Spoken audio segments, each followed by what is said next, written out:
Assalamualaikum warahmatullahi wabarakatuh. Perkenalkan, saya Tiara Nasya Arhama dengan NPM 2313041044. Saya akan mempraktikkan keterampilan memberikan variasi. Selamat menyaksikan. Wassalamualaikum warahmatullahi wabarakatuh. Halo, selamat pagi. Pagi, Bu. Wah, semangat banget ya. Ini Bu. Oke, gimana kabarnya hari ini? Ada yang sakit? Ada Siapa? Milda. Milda, kenapa Milda? Sakit apa? Batuk pilek, Bu. Batuk pilek. Kalau Audi sehat? Sehat. Maura? Sakit hati, Bu. Sakit apa? Sakit hati, Bu. Ya Allah, sakit hati. Kenapa sih sakit hatinya Maura? Bercanda, oke. Ibu harap yang hadir pada hari ini sehat semua ya. Walaupun ada sakit dikit tapi masih kuat kan? Masih, Bu. Masih dong. Baik, sebelum kita memulai pembelajaran kita pada pagi hari ini, mapel pertama ya? Iya, Ibu. Jadi masih semangat dong ya? Minta maaf. Makasih banget, Ibu. Ya oke, boleh. Siapa yang mau memimpin doa? Audi, Bu. Audi, ayo pimpin doa. Baik, sebelum memulai pelajaran hari ini, maka kita berdoa dulu. Mulai. Berdoa selesai. Terima kasih Audi. Sama-sama, Ibu. Ya, Audi masih semangat banget ya hari ini ya. Iya, Ibu. Dan juga, Bu. Kamu berdoa. Maura juga semangat. Oh ya boleh. Nanti yang mimpin doa pulangnya Maura. Ibu. Maura, oke, baik. Ibu presensi dulu ya. Ibu. Yang pertama, Zahira. Zahira istri. Kenapa Zahira izinnya? Karena kakaknya menikah. Oh, kakaknya menikah. Oke. Audi hadir. Maura Hadir, Ibu. hadir. Milda Hadir, Ibu. hadir. Tiwi Tiwi sakit, Bu. sakit apa Tiwi? Cacat. Cacat. Iya, Bu. Udah dari kapan dia sakit cacatnya? Minggu sih, Bu. Seminggu yang lalu. Iya, udah. Jadi dia udah nggak masuk seminggu. Iya, Bu. Iya. Keluar, Bu. Iya. Udah dijenguk belum? Belum keluar, Bu. Oh iya bener banget sih. Gak apa-apa, nanti kalau udah 2 minggu, kalau memang belum masuk, nanti kita datang buat jenguk ya. Iya, Bu. Ya, baik. Baik, Ibu mau tanya nih, pertemuan sebelumnya ada yang masih ingat nggak kita membahas tentang apa? Tentang apa tadi, Bu? Tentang ini, Bu. Berdasarkan Ya, menulis resensi. berdasarkan cerpen yang ditulis oleh teman. Benar banget. Untuk pertemuan kita sebelumnya itu kan kita sudah membahas tentang menulis resensi berdasarkan cerpen yang ditulis oleh teman. Jadi tentunya pada pertemuan kita hari ini itu ada kaitannya dengan pertemuan kita sebelumnya ya. Ibu harap kalian masih ingat nih unsur-unsur dalam cerpen. Masih ingat? Ya sedikit masih ingat ya. Untuk pertemuan kita hari ini kita hanya membahas 2 unsur saja yang terdapat dalam cerpen. Apa aja itu unsurnya? Tema dan pesan, Ibu. Benar banget Audi, tema dan pesan. Baik, untuk pelajaran kita pada hari ini kita membahas tentang menemukan tema dan pesan dalam cerpen yang menginspirasikan penggubahan puisi. Jadi setelah kita membuat cerpen itu bisa menjadi inspirasi untuk membuat puisi, ya. Jadi cerpen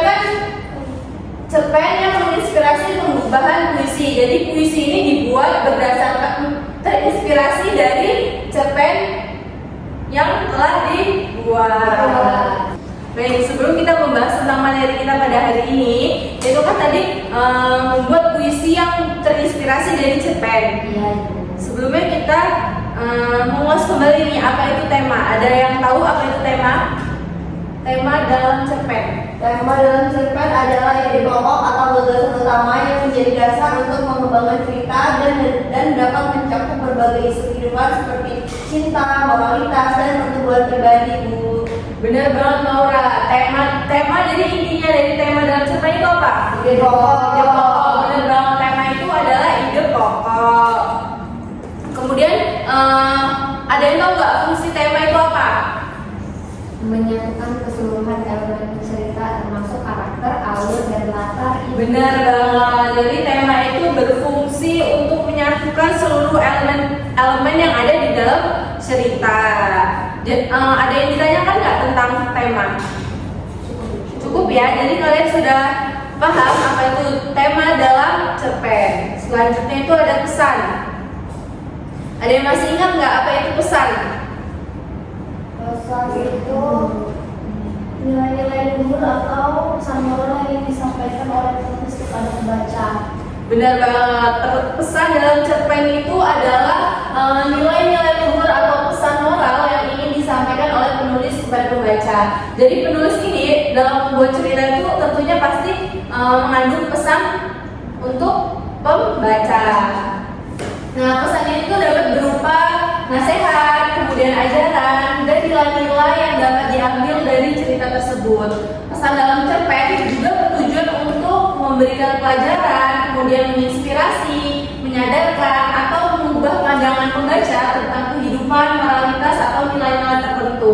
Jadi si penulis ini dalam menulis cerpen itu tentunya memberikan pesan dalam cerpen tersebut, gunanya untuk menginspirasi atau menyadarkan si pembaca tentang sesuatu hal yang baik.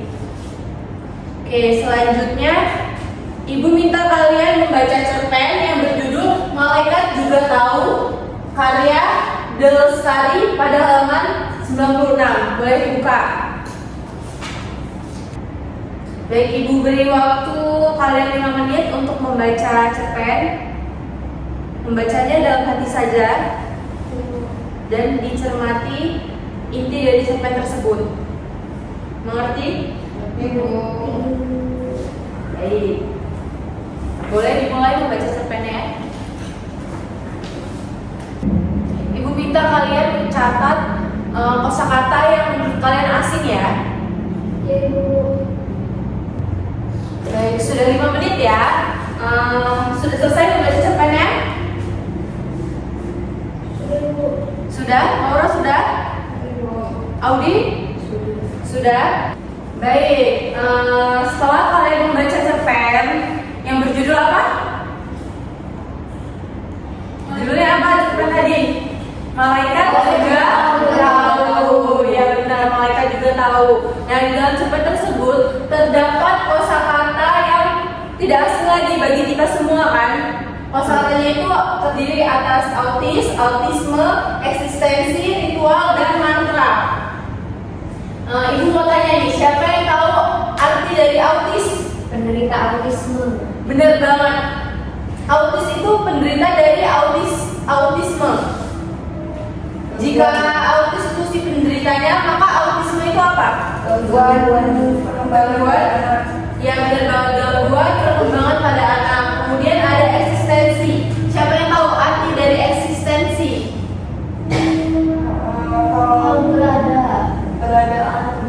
Keberadaan, benar banget. Eksistensi itu adalah keberadaan. Kemudian ritual, apa itu ritual? Tindakan seremonial. Ya, ritual itu merupakan suatu tindakan ya. Kalian pernah nggak mendengar ritual tentang bulan purnama? Ya, terus ritual tentang apa yang kalian tahu? Santet. Ya, santet. Ya, benar banget. Ya, santet juga ada ya. Tapi kita tidak boleh terlalu percaya tentang ritual yang seperti santet. Ya, itu kita seperti itu ya. Kemudian terakhir itu ada mantra. Apa itu mantra? Perkataan atau ucapan yang memiliki kekuatan yang baik. Iya, benar banget. Pernah dengar kan apa itu mantra? Pernah dengar nggak contoh mantra? Oh, kayak gitu. Ya, itu termasuk dalam mantra. Kemudian kita kaitkan ya cerpen tadi ternyata bisa diubah menjadi sebuah puisi. Dan di buku kalian sudah ada contoh puisi yang diambil dari cerpen Malaikat Juga Tahu. Judulnya juga sama, Malaikat Juga Tahu. Coba boleh dibaca dulu puisinya.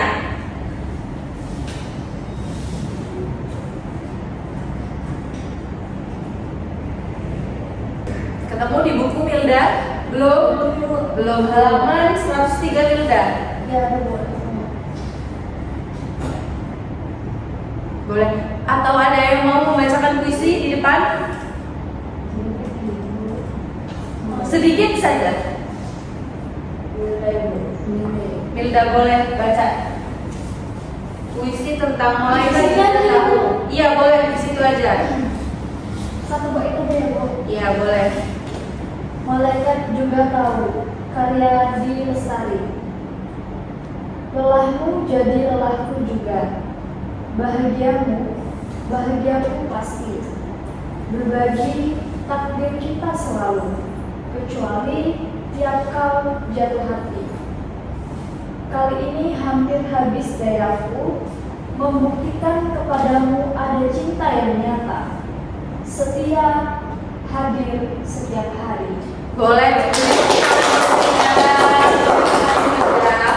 Kemudian setelah kalian membaca puisi tersebut, ternyata ada hubungan antara cerpen dan puisi. Hubungan antara cerpen yang sudah kalian baca dan puisi yang sudah kalian baca. Apa itu hubungannya? Jadi puisi itu merupakan transformasi atau pengolahan ulang dari isi cerpen ke bentuk yang lebih singkat, puitis, dan emosional. Jadi puisi yang sudah kalian baca itu terinspirasi dari cerpen yang sebelumnya sudah kalian baca. Kemudian puisi Malaikat Juga Tahu terinspirasi langsung dari cerpen yang berjudul sama.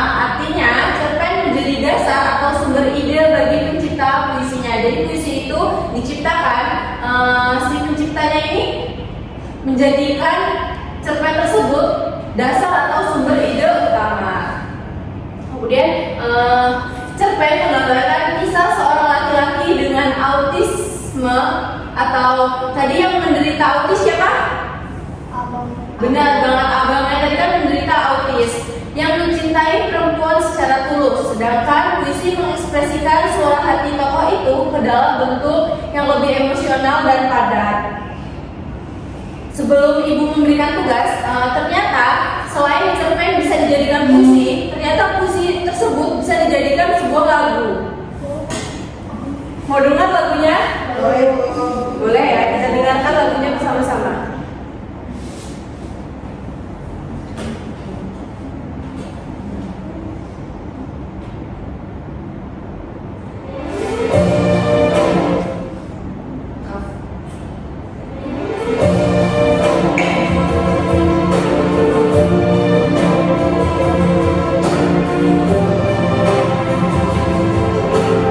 Ada yang sudah pernah dengar lagunya?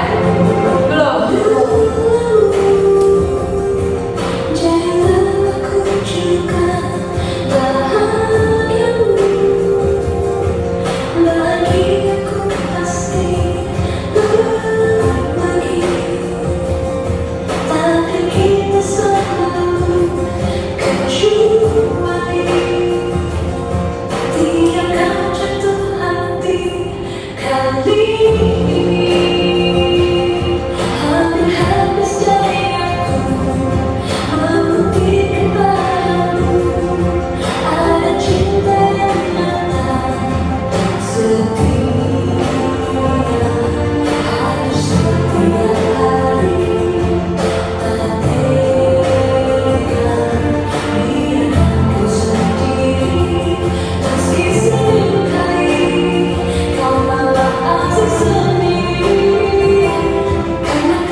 dari puisi yang juga terinspirasi dari cerpen. Jadi berawal dari cerpen, kemudian dijadikan sumber inspirasi oleh penulisnya menjadi puisi. Kemudian ternyata puisi tersebut dijadikan sebuah lagu. Pernah dengar nggak lagunya? Kayak pernah dengar ya. Ya, jadi lagu ini itu liriknya bisa dijadikan puisi. Oke, terus selanjutnya Ibu minta kalian untuk Ibu berikan tugas ya. Ibu.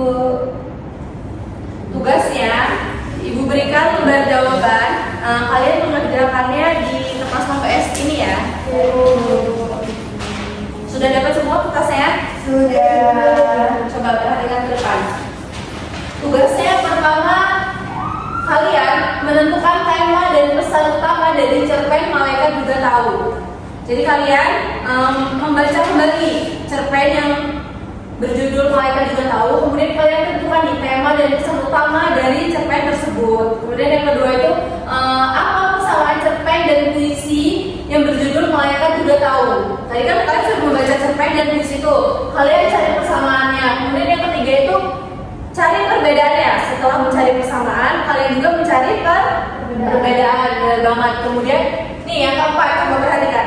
Buatlah puisi pendek 3-4 bait yang terinspirasi dari kisah cerpen tersebut. Kemudian gunakan diksi yang menyentuh dan menggambarkan ketulusan. Jadi setelah kalian menentukan tema dan pesan utama, kemudian mencari persamaan dan perbedaan, kalian membuat puisi pendek saja 3-4 bait yang terinspirasi dari kisah cerpen tersebut. Tadi kan sudah dibuat puisi kan, tapi Ibu minta kalian membuat puisi pendek saja 3-4 bait yang terinspirasi dari kisah cerpen tersebut.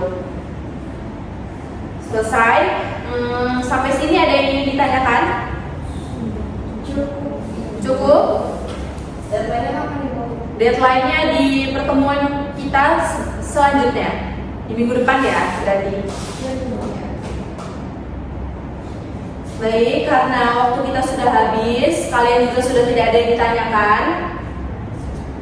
Sebelum kita memulai pembelajaran, sebelum kita mengakhiri pembelajaran kita pada pagi hari ini, karena kita memulai dengan doa, Bu minta kita akhiri juga dengan doa. Tadi sudah Audi yang memimpin, sekarang Maura yang memimpin doa. Gimana Maura? Oh, doa dulu Maura. Sebelum akhir pembelajaran pada hari ini, ada baik kita berdoa untuk percaya masing-masing berdoa iman.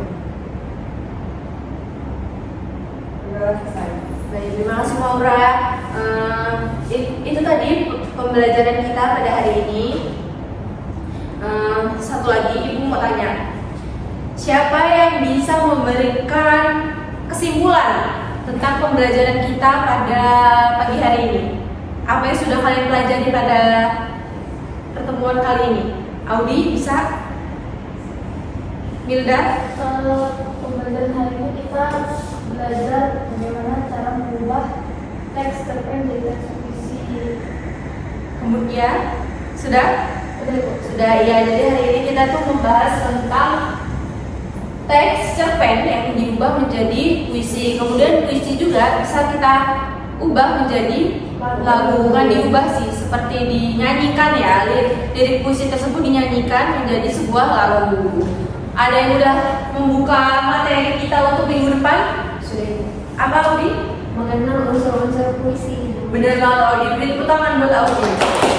Mengenal unsur-unsur puisi. Jika tadi kita sudah membahas tentang cerpen yang diubah menjadi puisi, maka pertemuan selanjutnya kita membahas tentang unsur-unsur mengenal unsur-unsur puisi. Jadi kalian lebih terperinci lagi nih belajar tentang puisinya. Setelah cerpen baru puisi.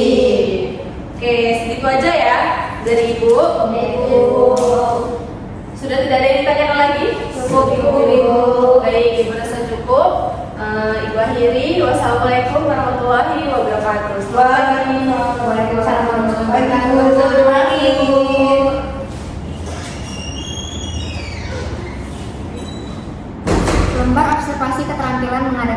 variasi. Nama calon guru Tiara Nasya Rahmah.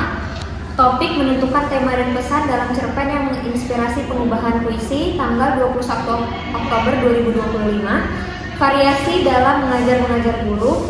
Variasi dalam gaya mengajar guru. Yang pertama, suara. Guru memberi variasi dalam nada, suara, volume, suara, kecepatan berbicara sudah dilakukan sudah baik. 2. Mimik dan gerakan. Guru mengadakan perubahan mimik dan gerak tangan dan badan untuk memperjelas penyajian sudah dilakukan sudah baik. 3. Kesenyapan. Guru dengan sengaja memberi waktu senyap atau hening dalam pembicaraan sudah dilakukan sudah baik. 4. Kotak pandang. Guru melayakkan kotak pandang dan melakukan kontak pandang dengan siswanya sudah dilakukan sudah baik. 5. Perubahan posisi. Guru bergerak dalam kelas untuk maksud yang berbeda-beda sudah dilakukan sudah baik. 6. Memutuskan. Guru memberikan tekanan pada butir-butir yang penting dari penyajian dengan menggunakan bahasa lisan seperti dengan baik-baik, memperhatikan ini dan lain-lain, dan isyarat yang cocok seperti mengangkat tangan atau menunjukkan dengan jari sudah dilakukan sudah baik. Variasi penggunaan media dan alat bantu pengajar.